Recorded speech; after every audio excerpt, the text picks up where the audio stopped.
다 같이 서로 신경으로 신앙 고백하심으로 새벽 기도를 하나님께 드리시겠습니다. 나는 전능하신 아버지 하나님 천지의 창조주를 믿습니다.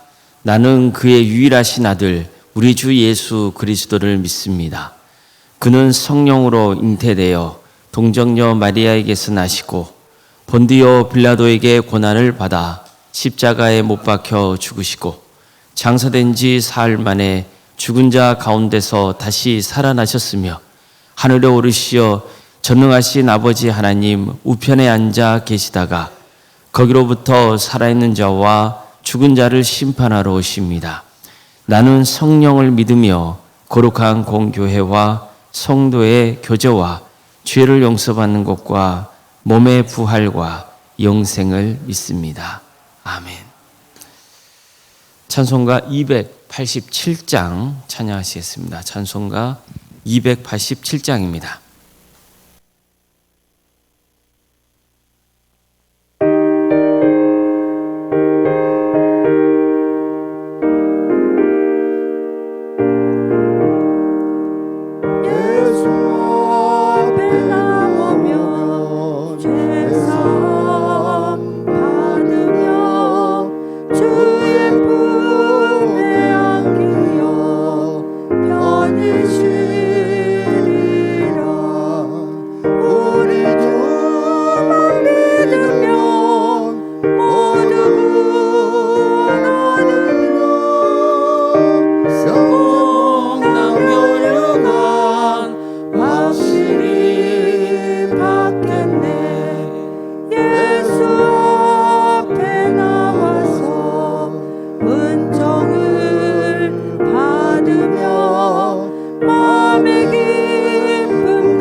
하나님의 말씀 함께 보겠습니다. 신명기 21장 15절에서 17절 말씀입니다. 신명기 21장 15절에서 17절까지 말씀입니다.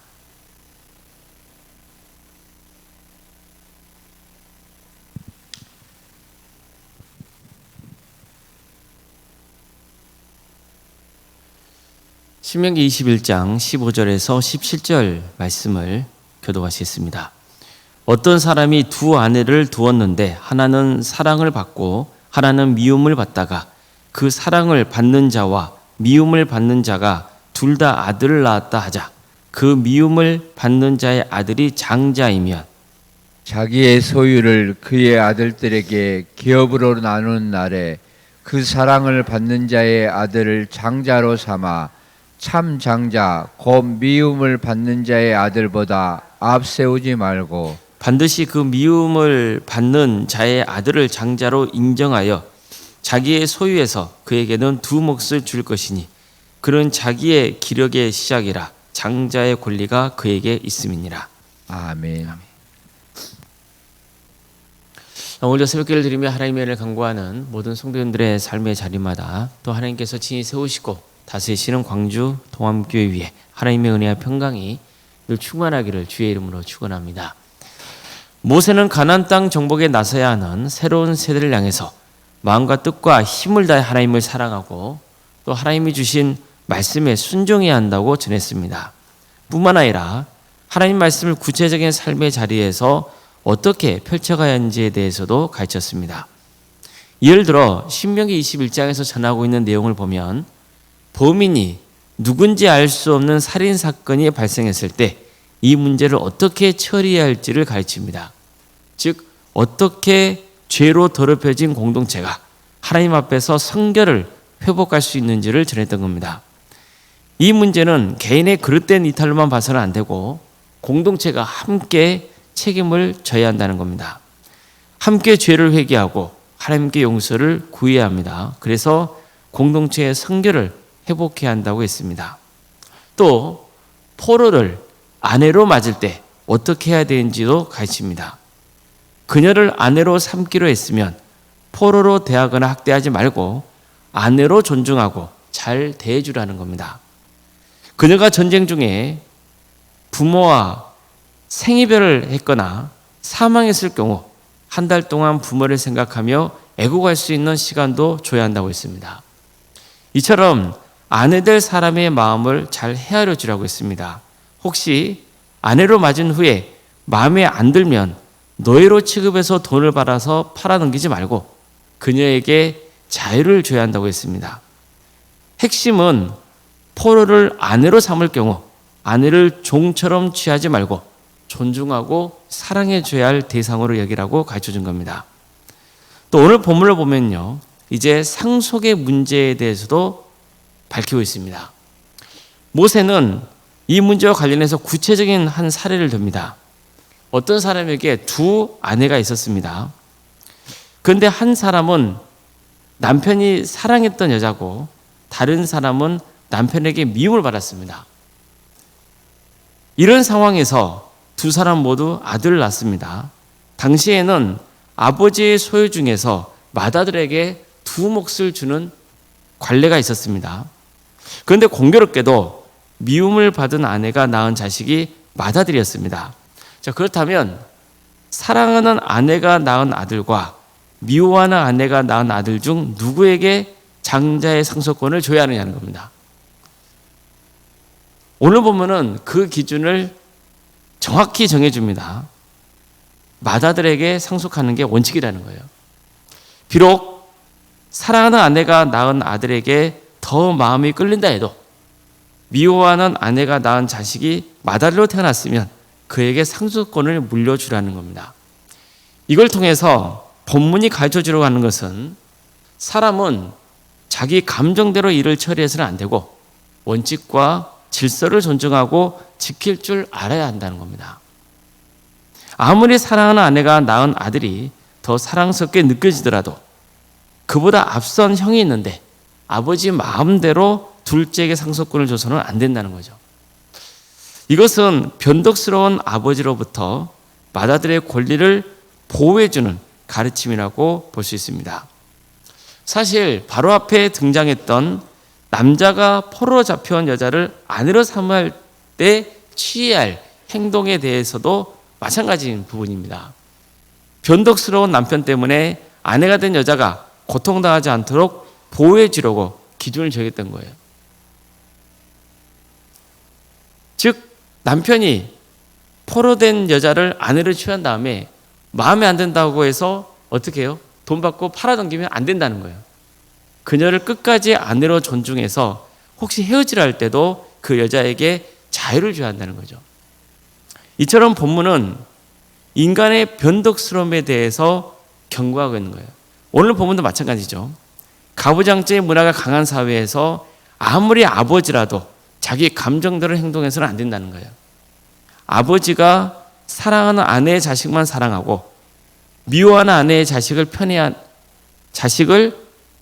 미워하는 것은 잘못된 거라는 거죠. 그래서 아버지의 감정에 상관없이 상속권은 맏아들에게 가야 한다고 명령했던 겁니다. 가정은 사랑의 공동체죠. 그런데 이런 사랑을 깨는 원인 중 하나가 편애하는 겁니다. 창세기에 나오는 이삭의 가정도 그랬죠. 이삭은 사실 참 바르고 신앙심이 깊은 사람이었습니다. 그는 아버지 아브라함이 자신을 제단에 눕혀서 칼로 죽이려 했을 때도 도망치지 않고 순종했던 사람이죠. 또 사람들이 자신이 판 우물을 빼앗으려 할 때도 대적하지 않고 다른 지역으로 가서 우물을 팠던 사람입니다. 이런 행동은 하나님의 뜻에 순종하고 하나님이 도와주실 것이라는 믿음의 확신이 있었기 때문에 가능한 일이었던 거죠. 하지만 그에게도 결정적인 단점이 있었어요. 자식을 편애했던 겁니다. 그에게는 에서와 야곱이 있었잖아요. 근데 누굴 더 사랑했습니까? 에서를 사랑했죠. 에서를 지나치게 편애했던 거예요. 또 반대로 이삭의 아내였던 리브가는 누구를 더 편애합니까? 야곱을 편애했어요. 그래서 어떻게든 자신이 사랑했던 야곱이 첫째인 에서가 받아야 하는 장자의 축복권을 대신 받게 하려고 남편을 속이는 일에 앞장섰던 겁니다. 이게 가정에 큰 비극을 낳죠. 이 일 때문에 에서는 동생 야곱을 죽이겠다는 마음을 품게 되었고, 또 이 사실을 안 야곱은 어쩔 수 없이 고향에서 떠나야 하는 그런 안타까운 일이 벌어진 거예요. 근데 나중에 보면 또 야곱도 자식을 편애하잖아요. 그에게는 레아와 라헬 이렇게 두 명의 아내가 있었습니다. 나중에 두 명의 또 처벌도 드리지만 어쨌든 레아와 라헬이 아내이죠. 그런데 야곱은 레아보다 라헬을 끔찍히 사랑했어요. 그가 여러 자식이 있었는데 그 중에서 요셉을 특히 편애했던 것도 요셉이 자신이 사랑했던 라헬의 자식이었기 때문입니다. 이런 문제 때문에 형제 간에 갈등이 생겼고 또 몇 가지 이유가 겹치면서 형제들이 요셉을 이방인에게 돈을 주고 팔아넘기는 일을 벌이지 않았습니까? 누군가를 편애하는 사람은 질서를 세우고 덕을 세우는 것보다 자기 감정에 따르는 거죠. 그러면 반드시 누군가는 상처를 입게 됩니다. 그래서 편애는 정말 나쁜 거죠. 가정만 그런 게 아닙니다. 교회도 마찬가지예요. 교회는 주님을 믿는 사람들의 모임입니다. 교회는 당연히 질서가 있어야 돼요. 내가 하고 싶은 대로 하면 안 되는 거예요. 내 감정대로 행동하면 안 됩니다. 늘 질서를 존중해야 돼요. 성도들 간의 관계도 마찬가지예요. 예를 들어 특별히 목회자는 특정한 성도를 편애하면 안 됩니다. 이것은 전혀 교회에 덕이 되지 못할 뿐더러 여러 성도에게 상처를 줍니다. 그래서 늘 목회자는 성도들을 공평하게 대하도록 노력해야 됩니다. 물론 더 깊은 관심과 배려가 필요한 분들이 있습니다. 그런 분들은 더 많이 섬겨야죠. 그렇지만 편애하는 마음이면 안 된다는 거죠. 이것은 목회자에게만 해당되는 게 아니에요. 성도들과의 관계도 마찬가지예요. 함께 교회를 섬기다 보면 내가 더 좋아하는 사람도 있고 또 내 마음에 불편한 사람도 있어요. 그러다 보면 나도 모르게 편애할 수 있거든요. 그래서 늘 우리는 모든 성도들이 다 하나님의 자녀이고 내게 필요한 동역자라는 마음을 품어야 돼요. 근데 이런 마음을 품기 쉽겠어요? 어려운 거예요.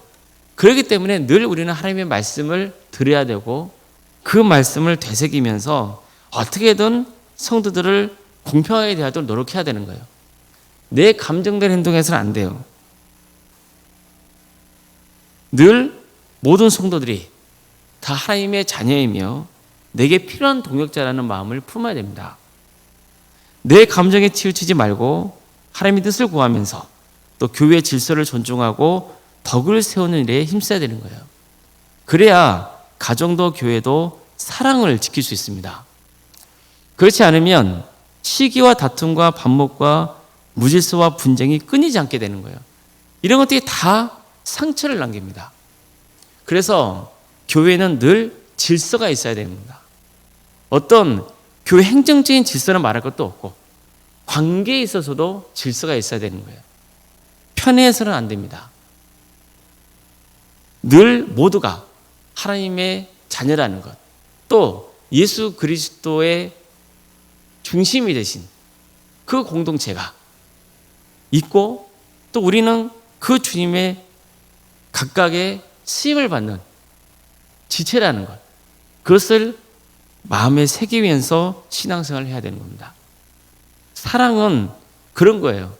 내가 사랑하고 싶은 사람만 사랑하면 그것은 사랑이 아니에요. 내 마음에 안 들고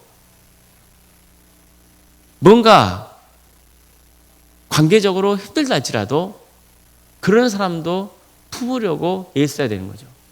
그런 사람을 위해서 또 기도해주고 또 화해할 수 있는 사람. 그래야 그 영혼에게 축복이 임하는 거예요. 그렇지 않으면은 하나님의 축복이 그 사람에게 임하지 않아요. 늘 우리는 하나님께서 어떤 사람에게 축복을 보이신지를 봐야 돼요. 요셉도 보세요. 요셉도 결국은 형제들을 용서하잖아요. 형제들을 품잖아요. 자신을 팔아넘겼잖아요. 얼마나 사실은 인간적으로 배신이에요. 얼마나 마음이 불편했겠어요. 그렇지만 어떻습니까? 그런 형제들을 품어주기 때문에 하나님께서는 그 영혼을 더 사랑하시고 그를 통해서 많은 역사를 이루어 가신단 말이죠. 그래서 하나님의 축복을 받고 싶으면, 그리고 또한 성도로서의 바른 삶의 길을 가려면 반드시 관계적인 면에 있어서도 신경을 써야 됩니다. 늘 우리는 감정에 휩쓸려서 변덕스러운 행동을 하지 않도록 조심해야 돼요. 늘 신앙의 원칙과 질서를 존중할 수 있어야 돼요. 자기의 감정대로 행동하는 사람의 특징이 뭐예요? 화를 내는 거예요.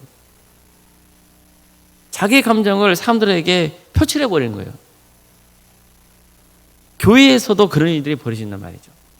그것은 본인에게도 좋지 않고 성도들에게도 상처를 남긴단 말이에요. 그것은 절대로 축복받는 길이 아닙니다. 축복을 받고 싶으면 그런 삶을 고쳐야 돼요. 신앙의 원칙과 질서를 존중할 수 있어야 돼요. 감정에 휩쓸려서는 안 돼요. 변덕스럽게 행동하면 안 돼요. 그래서 늘 우리가 이런 면에 있어서 깊은 관심을 가지고 신경을 써서 정말 사랑의 깊이와 넓이가 갈수록 더해지고 하나님의 축복과 은혜를 입는 복된 성도님 되시기를 주님의 이름으로 축원합니다. 기도하시겠습니다.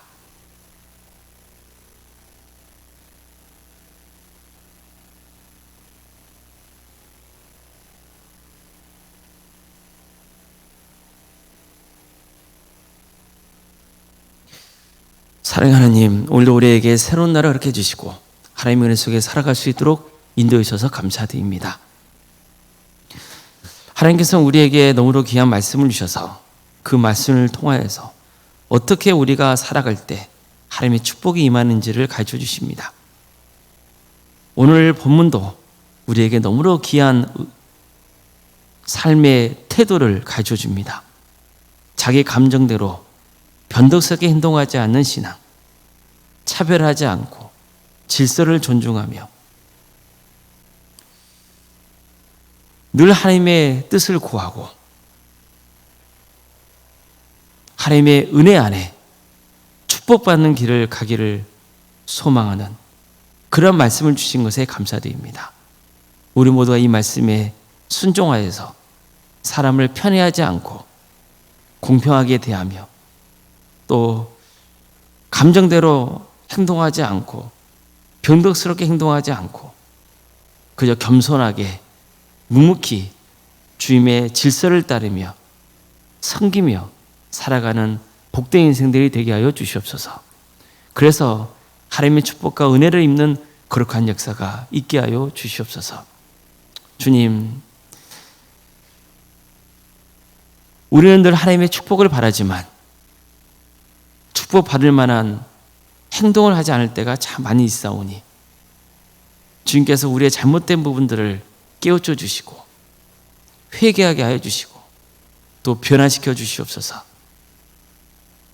서로 용서를 구하고 화해하고 하다 되는 역사, 그래서 하나님의 은혜를 함께 누리는 거룩한 성도 복된 공동체가 되게 하여 주시옵소서.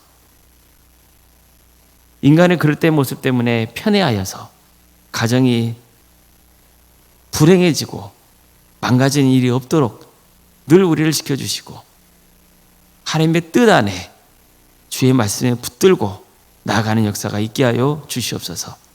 그래서 우리 광주 동암교회와 또 우리 성도들의 가정이 주님의 말씀으로 변화되며 새롭게 되는 또 회복되는 귀한 은혜가 있게 하여 주시옵소서.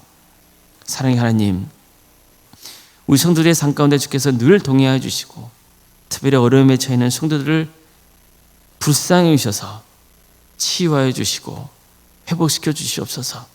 유치된 질병으로 정신적인 고통으로 고통당하는 성도들이 있습니다. 또 물질의 문제 때문에 힘들어하는 성도의 가정이 있고 또 취업의 문제로 또 사업의 문제로 관계의 문제로 또 자녀손들의 문제를 놓고 주님 앞에 간구하고 있는 성도들이 있습니다. 여러 문제 앞에서 주님께 눈물로 호소하고 기도하고 있는 성도들이 있사오니 그 기도를 들어주시고 선하게 응답하여 주시옵소서. 우리는 하나님의 뜻을 알 수 없습니다. 기도 중에 주의 뜻을 구하게 하여 주시고 그 뜻을 깨닫는 역사가 있도록 인도하여 주시고 모든 것이 하나님의 섭리와 뜻 안에 있음을 또 고백하는 역사가 있게 하여 주시옵소서. 그래서 어느 누구도 시험에 들거나 낙심하지 않고 끝까지 구원의 완성을 이루는 거룩한 성도들이 되게 하여 주시옵소서. 학업으로 직장으로 공무원 등으로 객지에 나가는 성도들 어느 자리에 있건 주의 영광을 위해서 살아갈 수 있도록 인도하여 주시옵소서. 자녀 잉태를 바라는 가정이 있습니다. 또 출산을 앞둔 가정도 있습니다. 생육과 본성의 축복이 함께하는 복된 재단이 되게 하여 주시고 또 우리 성도들 또 은혜 중에 출산을 잘 마칠 수 있도록 주께서 친히 함께하여 주시옵소서. 사랑의 주님, 우리에게 여러 부서를 가심에 감사드립니다. 유치부, 아동부, 중고등부, 청년부 일까지 각각의 교육 부서마다 주께서 친히 함께하여 주시옵소서.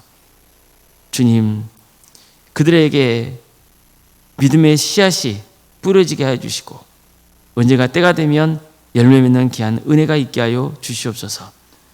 우리에게 여러 소그룹을 허락하시며 감사드립니다. 각각의 소그룹마다 주께서 함께하여 주셔서 이 귀한 조직을 통하여서 우리 성도의 주님 안에서 하나 되며 또한 서로를 위해서 기도해주고 품어주고 섬기는 역사가 있도록 인도하여 주시고 또 주의 나라를 위해서 함께 힘쓸 수 있는 거룩한 공동체가 되게 하여 주시옵소서.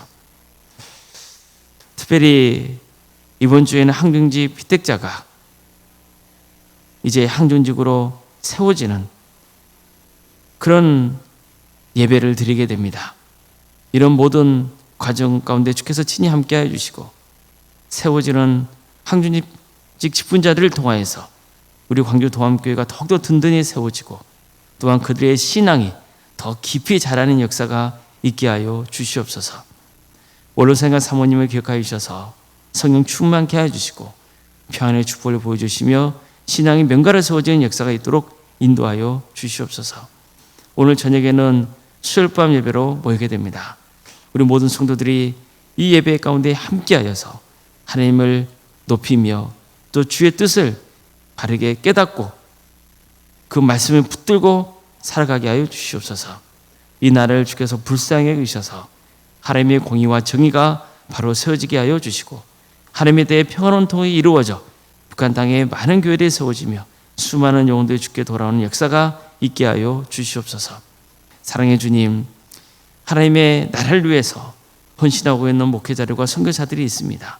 또 그들의 동역자들이 있습니다.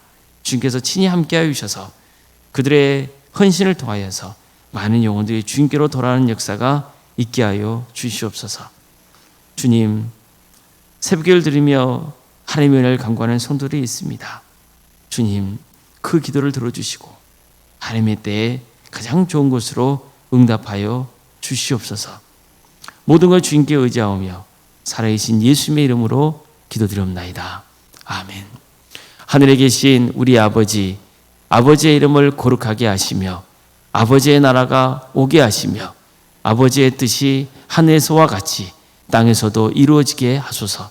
오늘 우리에게 일용할 양식을 주시고 우리가 우리에게 잘못한 사람을 용서하여 준 것 같이 우리 죄를 용서하여 주시고 우리를 시험에 빠지지 않게 하시고 악에서 구하소서. 나라와 권능과 영광이 영원히 아버지의 것입니다. 아멘.